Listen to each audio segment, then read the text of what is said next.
భువనగిరి ఖిల్లాను ఉదయం చూస్తే ఏ పని కాదు అని ఇక్కడ ప్రాంత ప్రజల నమ్మకం. అంతేగాక నిజాం నవాబులు హైదరాబాద్ నుండి వరంగల్కు రైలు మార్గం ద్వారా వెళ్లే సమయంలో భువనగిరి ఖిల్లా కనబడకుండా రైలు కిటికీలను వేసుకునేవారని ఇక్కడ ప్రాంత ప్రజలు చెప్తుండేవారు. కానీ అటువంటి భువనగిరి ఖిల్లా ఖ్యాతిని తెచ్చింది తెలంగాణ జాతర భువనగిరిలో అయిన సందర్భంలో అప్పటి టీఆర్ఎస్ నాయకులు జిటా బాలకృష్ణారెడ్డి లక్షల రూపాయలు వెచ్చించి భువనగిరి ఖిల్లాకు 3 రోజుల పాటు లైటింగ్ ఏర్పాటు చేసి భువనగిరి ఖిల్లా చరిత్రను ఖండాలకు వ్యాప్తి చేశారు. ఇటీవల కాలంలో రాష్ట్ర పర్యాటక అభివృద్ధి సంస్థ భువనగిరి ఖిల్లాపై రాక్ క్లైంబింగ్ స్కూల్ ఏర్పాటు చేసి భారతదేశంలో పర్వతారోహణ ఔత్సాహికులకు దారులు తెరిచారు. రాజులు పోయారు, రాజ్యాలు పోయాయి. రాచరిక వ్యవస్థ నవాబుల పాలన నశించి ప్రజాస్వామ్య ప్రభుత్వాలు ఏర్పడ్డాయి. అయినా నాటి రాచరిక వ్యవస్థ స్మృతి చిహ్నంగా ఆనాటి సంస్కృతి కళా వైభవాన్ని చాటి చెప్పే సాక్ష్యాలు నేటికి ఎన్నో ఉన్నాయి. అనేక మతాలకు విభిన్న సంప్రదాయాలకు సాంస్కృతిక నిలయంగా చరిత్రకు నిలుపుటద్దంగా భువనగిరి కోట దుర్గం. ఇది అండాకారంగా సముద్రం మట్టానికి 609.6 మీటర్ల ఎత్తున ఏకశిలా పర్వతంపై నిర్మించిన ఈ దుర్గం చారిత్రక వైభవాన్ని సంతరించుకుంది. నాటి ఆంధ్ర రాజుల కళాఖండాలకు ఈ దుర్గం అద్దం పడుతుంది. తెలంగాణలో ప్రసిద్ధి దుర్గాలలో ఒకటైన భువనగిరి దుర్గం రాష్ట్ర రాజధాని హైదరాబాద్కు 40 కిలోమీటర్ల దూరంలో, జిల్లా కేంద్రమైన నల్లగొండకు 70 కిలోమీటర్ల దూరంలో ఉంది. హైదరాబాద్ వరంగల్ ప్రధాన రహదారి సమీపంలో ఈ దుర్గం చూపరులను విశేషంగా ఆకట్టుకుంటుంది. సుమారు 40 ఎకరాల విస్తీర్ణంలో ఈ ఏకశిలా పర్వతం ఆవరించి ఉంది. శత్రువుల బారి నుండి రక్షించుకునేందుకు వీలుగా బలిష్టమైన రాతి ప్రాకారంతో సమున్నతమైన బురుజు శ్రేణులతో పెద్ద కోట కూడా నిర్మించారు. భువనగిరి కోట చరిత్ర ఇలా తెలియజేస్తుంది.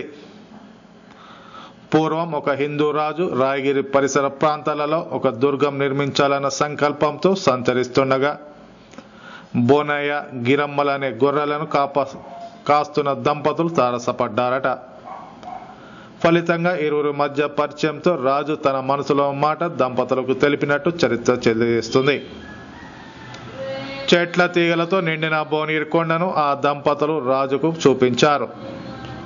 దీంతో దంపతులను రాజు మెచ్చుకుని వారి పేరు మీదనే భువనగిరిగా నామకరణం చేశారని ఇక్కడ ప్రజల వాడుక.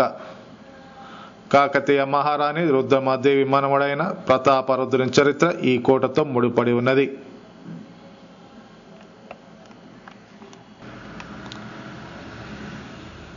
పశ్చిమ చాళుక్య రాజైన 6వ త్రిభువన మల్ల విక్రమాదిత్యుడు 12వ శతాబ్దంలో ఈ కోటను నిర్మించినట్లు చరిత్రకారులు చెప్తున్నారు.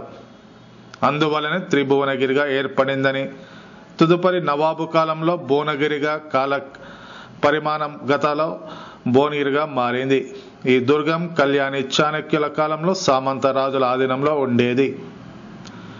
శత్రు దుర్భేయంగా ఏర్పడి తెలంగాణలో ప్రసిద్ధి చెందిన ఈ ప్రాంతాన్ని శాతవాహనులు, విష్ణుకుండినులు, చాళుక్యులు, చోళరాజులు, కాకతీయులు, రేచర్ల పద్మనాయకులు, బహమనీయ వంశీయులు, కుతుబ్ షాహీలు, ఆసిఫ్ జాహీ వంశీయులు పాలించినట్లు శాసనాల ద్వారా స్పష్టమవుతుంది. 1687లో ఔరంగజేబు సైనికులకు చిరుపరిచయం ఉన్న అబ్దుల్ హసన్ తానీషా పట్టుపడంతో గోల్కొండ ఔరంగజేబు వశమైంది. ఇదే సంవత్సరంలో భువనగిరి సర్వాయి పావడ ఆక్రమించాడు. ఇతని తర్వాత ఆసిఫ్ జహా వంశం పాలన అమల్లోకి వచ్చింది.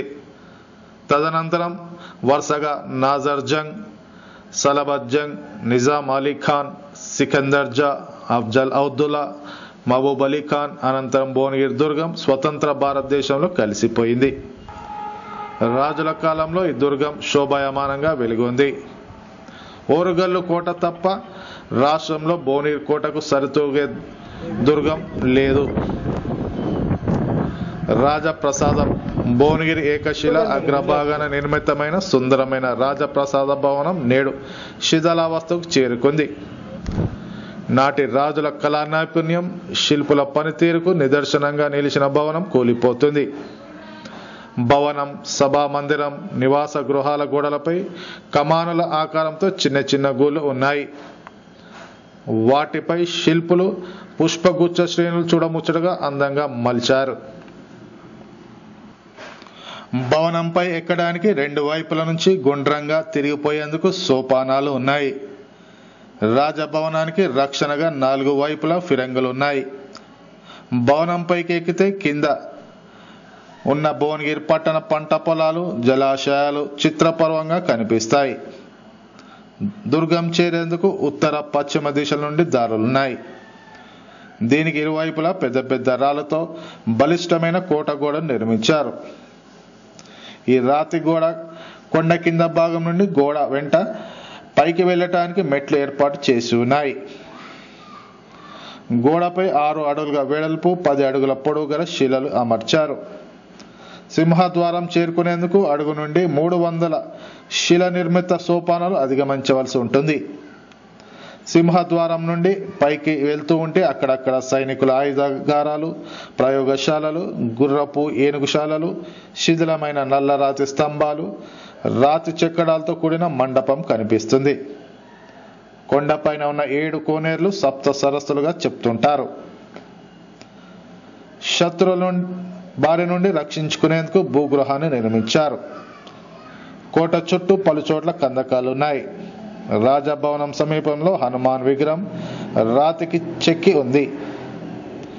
దక్షిణ దిశలో ఏనుగుల బావి ఒకటి ఉంది. దీని లోతు ఎంత ఉందో ఇంతవరకు ఎవరికి తెలియదు. ఈ బావి నుంచి అంతఃపురంలోని స్త్రీల కోసం ఏనుగులచే నీరు తోడించేవారట. కోటకు తూర్పు వైపున గృహాలలో అపూర్వ మౌలికలున్నాయి. వాటి సమీపించడం కష్టమని, కోటలో 2 సొరంగ మార్గాలున్నాయని, అవి ఒకటి ఓరుగల్లు కోటకు, మరొకటి గోల్కొండ కోటకు ఉందని స్థానికులు చెప్తుంటారు.